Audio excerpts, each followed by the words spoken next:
안녕하세요. 반갑습니다. DNA 미용 경영연구소 장지원입니다.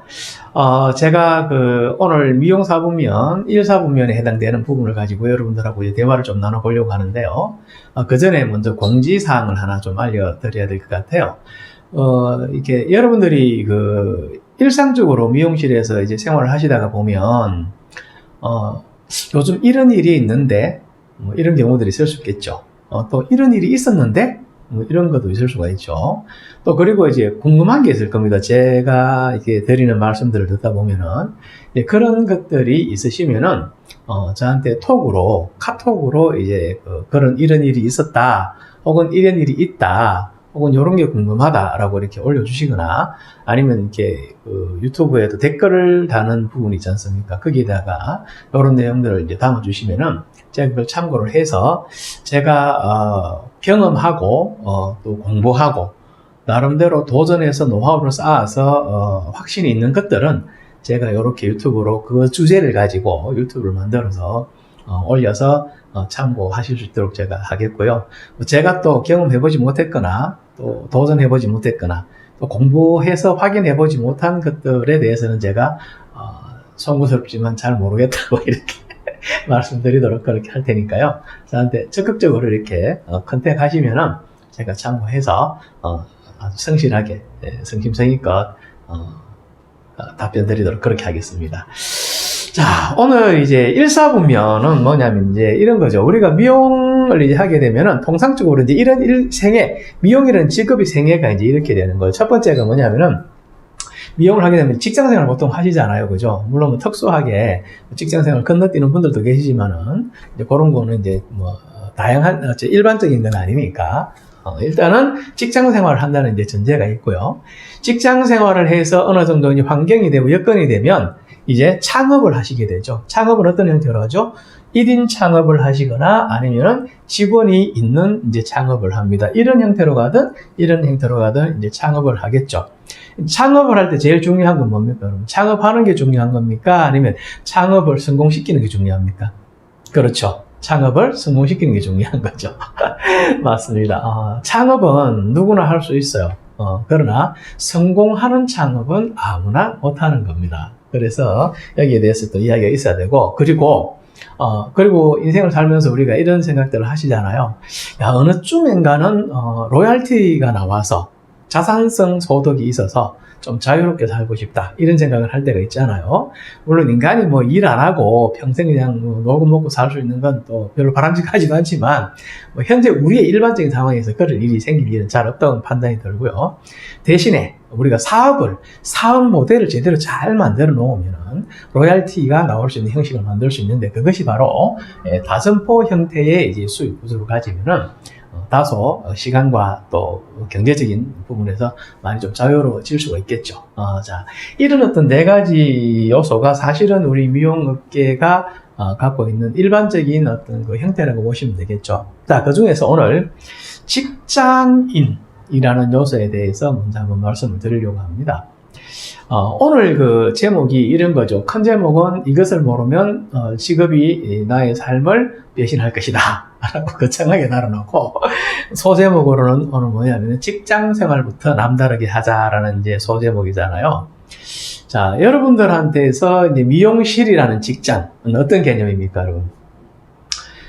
미용실이라는 직장은 참 중요하죠. 왜냐하면은 우리 삶의 거의 대부분을 차지하잖아요. 다른 직업도 역시 마찬가지겠지만 직장이라는 것은 우리 삶의 굉장히 많은 부분을 차지합니다. 시간적으로나 혹은 또 내가 거기에서 몸을 담고 있는 여러 가지 환경적인 요소에서 봤을 때, 또 거기에서 나오는 소득으로 내 삶을 이제 만들어가는 이런 환경으로 봤을 때 미용실이라는 직장은 우리 삶의 대부분이라고 봐야 되고 굉장히 중요하죠. 특히나 직장이라는 곳에서 우리는 경험을 통해서 또 거기서 배우는 여러 가지 지식을 통해서 노하우를 쌓아가는 곳이기도 합니다. 직장이라는 곳은. 그래서 직장이라는 개념은 참 중요합니다. 여러분들도 저 같은 생각을 하시는지 모르겠어요. 미용실이라는 직장이 참 중요한 곳이구나. 그리고 직장이라는 곳에서 내가 미래의 어떤 여러 가지 필요한 경쟁 우위를 노하우로 만들어가는 곳이기도 하구나 이렇게 생각하면 미용실이라는 직장이 참 중요하고 의미가 굉장히 많이 부여되는 곳이기도 하죠. 직장 생활부터 남다르게 하자라고 제가 이제 제목을 달았는데 이 말을 들으니까 여러분 어떤 느낌이 드세요? 혹시 직장 생활 잘하자, 직장 생활부터 남다르게 하자 이렇게 하니까 나를 희생시키려는 거야? 혹시 이런 생각 드시기도 합니까? 아니면은 뭐 나보고 지금 열정페이 강요하는 거야? 뭐 이런 생각 드시나요? 과연 그럴지 한번 좀 살펴볼 필요성이 있을 것 같아요. 자, 여러분, 사람이 살아가면서요, 시간이 지나가잖아요. 시간이 이렇게 지나가면 자연스럽게 쌓이고 만들어지는 무언가가 있습니다. 그게 뭘까요, 여러분? 습관이죠. 습관. 네, 습관입니다. 생각하는 거, 그리고 말하는 거, 사람을 대하는 태도라든지 일을 대하는 태도와 같은 태도, 그 다음에 나의 행동, 이런 것들이 시간이 지나가면은 일상 속에서 경험되어지고 얻어지는 지식들을 통해서 습관이 되어집니다. 이 습관이 이제 경쟁력이 있는 습관이냐, 경쟁력이 없는 습관이냐가 참 중요하겠죠. 자, 미용실이라는 직장에서 보내는 6개월의 시간, 1년의 시간, 2년의 시간, 3년의 시간, 이런 시간들이 내 생각과 말과 태도와 행동에 지대한 영향을 미친다고 한번 생각을 해보면 어떻습니까, 여러분? 그 시간 동안 쌓여진 나의 생각과 말과 태도와 행동의 습관이, 만들어진 습관이 경쟁력 있게끔 만들어졌다면 참 좋겠죠. 그렇게 돼야 되지 않겠어요? 그런데 그게 경쟁력이 없는 습관이라면 이 너무 슬픈 이야기 아닙니까? 슬픈 이야기죠. 경력은 쌓이는데 경쟁력은 쌓이지 않는다. 이거 한번 생각해보면 어떤 느낌이 드십니까, 여러분? 미용을 한 지 10년이야. 경력이 꽤 되죠. 20년이야. 꽤 되죠. 30년이야. 엄청나게 되죠. 그런데 어떤 경쟁력이 있습니까? 라고 했을 때 주변에 있는 사람들 혹은 나를 아는 사람들이 당신은 이러이러한 부분에서는 타의 추종을 불허하는 경쟁력을 가지고 있다라는 이야기를 들을 수 있다면 얼마나 좋겠습니까? 근데 경력이 경쟁력을 말해주는 건 아니라는 걸 우리가 잘 깨달아야 됩니다. 그럼 뭐가 잘못돼서 그럴까요? 앞서 말씀드린 대로 미용실이라는 직장에서 보내는 시간 동안 만들어진 나의 습관, 이거를 문화적 자산이라고 합니다. 문화적 자산이라는 건 뭐냐면은 학교나 사회, 가정 이런 것에서 체계적인 지식의 틀로 배운 건 아니지만 내가 생활하는 시간 동안 쌓이고 만들어진 어떤 것들이 내 몸에서 배어 나오는 것, 이걸 문화적 자산이라고 하는데 이걸 우리가 습관이라고도 많이 말들을 하죠. 이게 1년, 2년, 3년 혹은 10년, 20년 어떤 색깔로 만들어졌느냐에 따라서 경쟁력이 있느냐 없느냐, 그리고 미래에도 경쟁력이 있을 것이냐 없을 것이냐를 판가름할 텐데 이게 어디서 만들어집니까, 여러분? 직장에서 만들어지는 거죠. 그래서 직장 생활은 정말 중요한 겁니다. 그래서 직장 생활 할 때부터 남다른 직장 생활을 하는 사람이 어떤 형태의 창업을 하든지 그 창업을 성공시킬 수가 있는 겁니다. 그래서 제가 감히 직장 생활부터 남다르게 하자라는 이제 말씀을 드린 거죠. 결론적으로 말씀을 드리면 직장 생활이라는 것은 경쟁력을, 당장의 경쟁력을 만들어가면서 미래에도 지속 가능한 경쟁 우위를 만들어가는 최초의 또 최소한의 과정이 직장생활이라는 겁니다. 여기까지 여러분들 어떻게 공감이 좀 되십니까? 공감이 좀 많이 됐으면 하는 저는 개인적인 바람이에요. 우리가 이런 걸 한번 살펴보죠. 요 기간 동안에 우리가 근로소득이 발생이 되죠. 내가 일을 해서 육체 노동을 통해서 이제 소득이 발생되는데 요 기간 동안, 즉 근로소득이 발생되는 기간 동안에 이런 차이가 납니다. 대다수의 우리 미용인들은 평균적으로 좀 이렇게 한 달 생활하는 거를 해결할 수 있는 정도가 여기서 보통 이제 해결이 돼요. 근데 조금 다른 분들이 있죠. 노동 생산성이나 시간당 생산성이 되게 높게 나오는 분들이 계세요. 이 개념도 여러분들이 알아놓으면 참 좋은데, 시간당 생산성이란 건 뭐냐면은, 1시간에 일을 합니다. 두 사람이서. A도 1시간, B도 1시간 일을 하는데 똑같이 1시간 일을 했는데 A는 100이라는 결과를 냈고 B는 120이라는 결과를 냈습니다. 그러면 1시간 똑같이 일을 했지만 B는 20이라는 성과를 더 많이 냈죠. 이게 이제 시간당 생산성이 높은 거예요.